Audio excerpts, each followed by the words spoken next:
Hello, America, and to our friends around the world. I'm Dave Hodges. This is the Common Sense Show. We are the show that is freeing America one enslaved mind at a time. Thank you so much for joining us.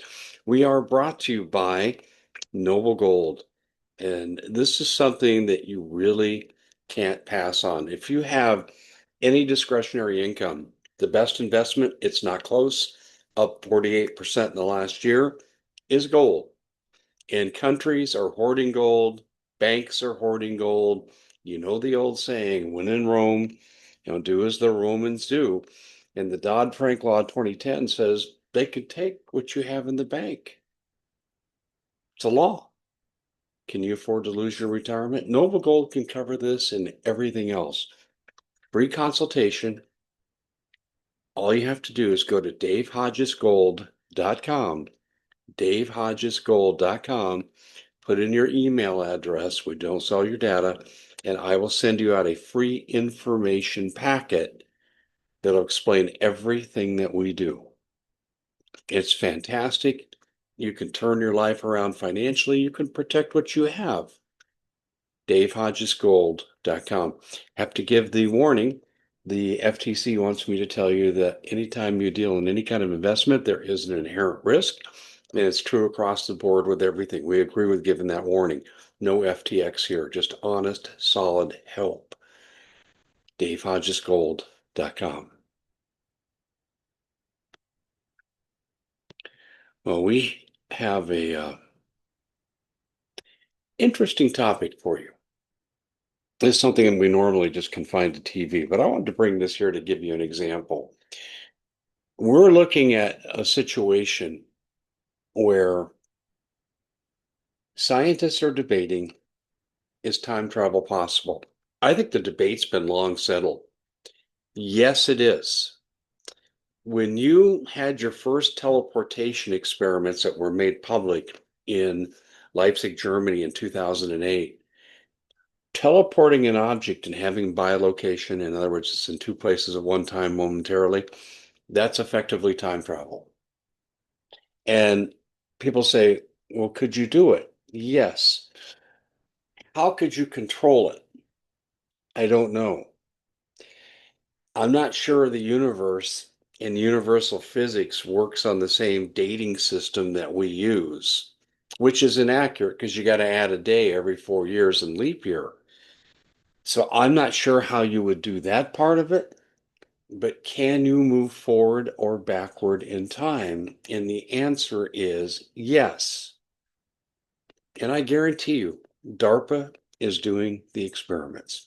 I guarantee you, I'd bet my last nickel on this. So, what are the mechanisms that enable us to travel in time? Hypothetically, there are twofold possibilities here. One, we know that when you travel at or near or past the speed of light, and we used to think the speed of light was the absolute, we know now it's not. You will displace time. And Einstein's theory of relativity comes into play here. In fact, we even see this with items orbiting in space. Things in space, time moves quicker. And if Google Earth didn't make adjustments, like a leap year style adjustment in their mechanics, they would be off. I think I read in about a month, they'd be off 10 kilometers because time is relative. Time and space is not time here. If you had an identical twin and an astronaut went in a spaceship at the speed of light, isn't it interesting? His twin, by the time they return from a trip to, say, Alpha Centauri, twin would be dead.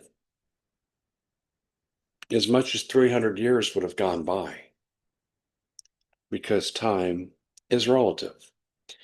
There's another way that physicists are telling that we can travel in time, and that's through oscillating intense gravitational fields. Hmm.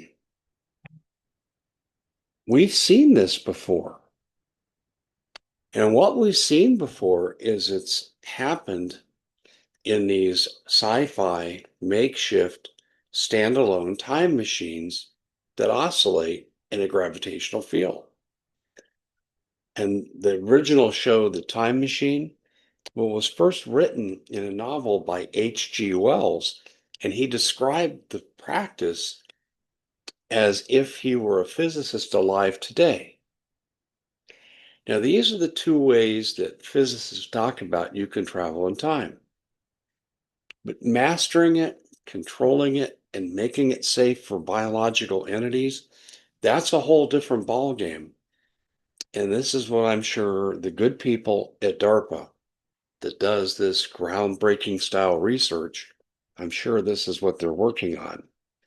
But can you imagine? Let's project this out in the future for a moment. Let's use our imaginations. Can you imagine going on a time travel vacation? Oh, but wait a minute. That might not be allowed because you might enter into what we would call a time paradox. What if you went back in time and accidentally killed your grandfather? Then your father's not born and you're not born. Well, there's even another branch of quantum physics that says that what would happen is a parallel universe would be created to carry out that possible events of timeline. Are parallel universes real? And would time travel lead to the creation of more of them because of time paradoxes like I described? The answer is, according to the scientists, yes. Now, how do they prove it? Well, I'm going to refer you to a concept popularized by Michio Kaku. Wrote a book called Superstring Theory. And if you follow his logic out with the mathematical computations, theoretical concepts,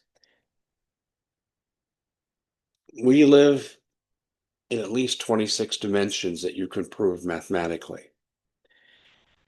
I defer to the Bible, which you kind of get the notion that we might be living in 10 dimensions and we occupy the third. Oh, wait a minute. This sets up the quantum model. Because if you're in the fifth dimension, this is what we say you're outside space and time.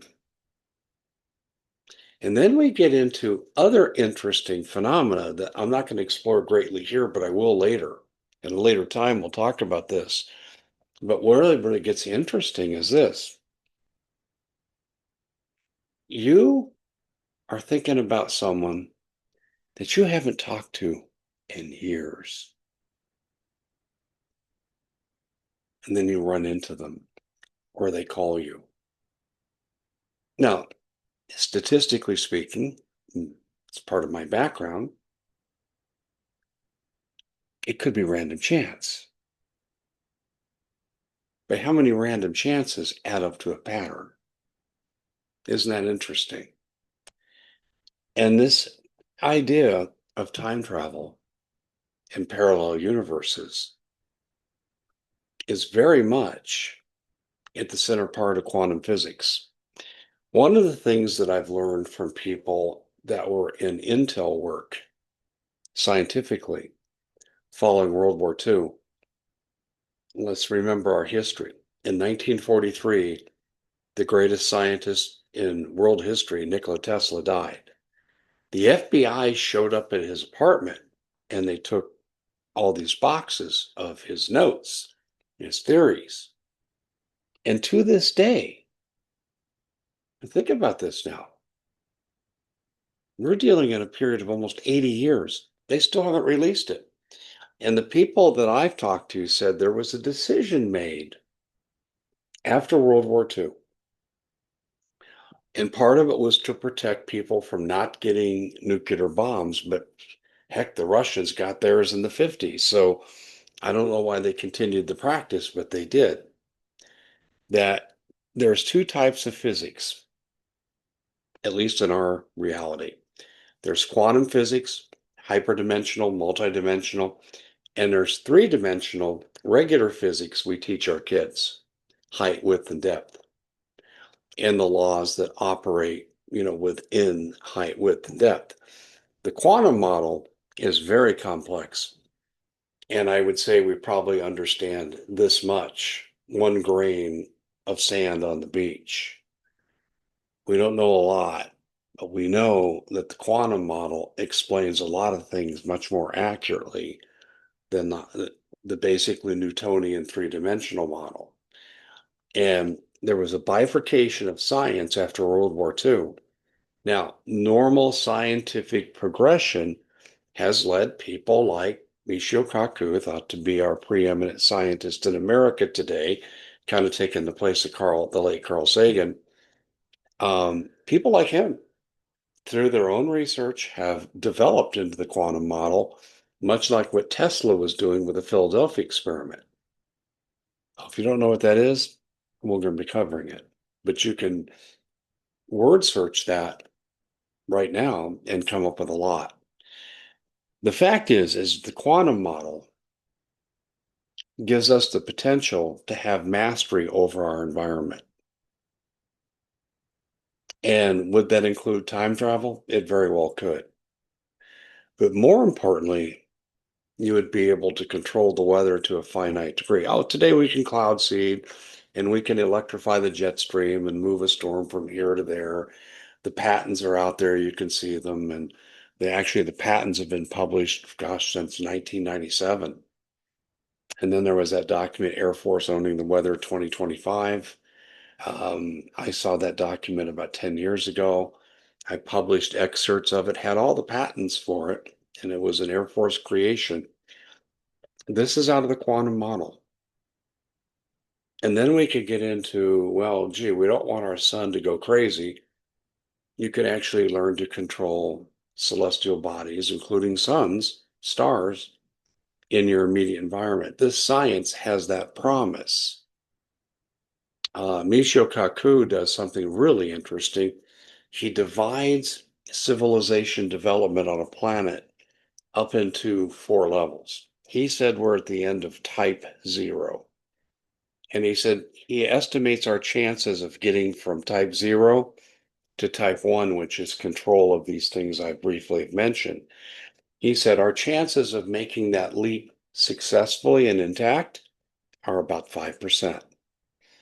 What's the major detriment that will hold humanity back and send us back into the Stone Age or even cause life to become extinct? Uranium, nuclear weapons. I mean, we have nations like Pakistan that is a totally out of control nation. It's a rogue nation. We had Iran approaching nuclear capability, and they're the largest sponsor of state-run terrorism. God only knows how they would have used this. I think we can probably guess. We live in a very dangerous time, and our intellect and morality have not matched the development of our weapons. And that's what Michio Kaku is talking about. But if we could get past this, and there is something that threatens to replace nuclear power, like in nuclear reactors powering a city, and that's thorium. And I'm working on a story on that because I'm getting my mind wrapped around that concept. It's very complex. On the surface, it seems like just replace thorium with nuclear energy. It's not that simple. And I'm doing research on this, but this really holds great promise. And if we could make nuclear energy extinct and go away, I'd be one of the happiest people on the face of the earth. Science holds great promise for us. Unfortunately, today, scientific advances typically don't start out by helping people. Sometimes later as a byproduct, and when it becomes commercialized in the medical industry, then you do get these advancements that come in. But initially, scientific advances are weaponized. And I agree with Michio Kaku. If we don't overcome that tendency, we are greatly burdening ourselves in terms of survival into the next stage of our development. And I think that it's really important, and I think more educators are feeling the way I feel. And parents, yeah, you're included in this.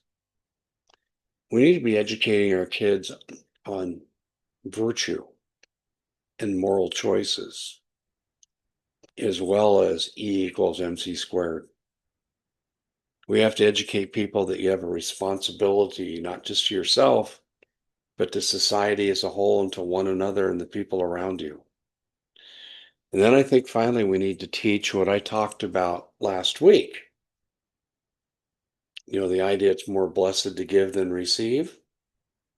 This is really interesting. Remember what I told you?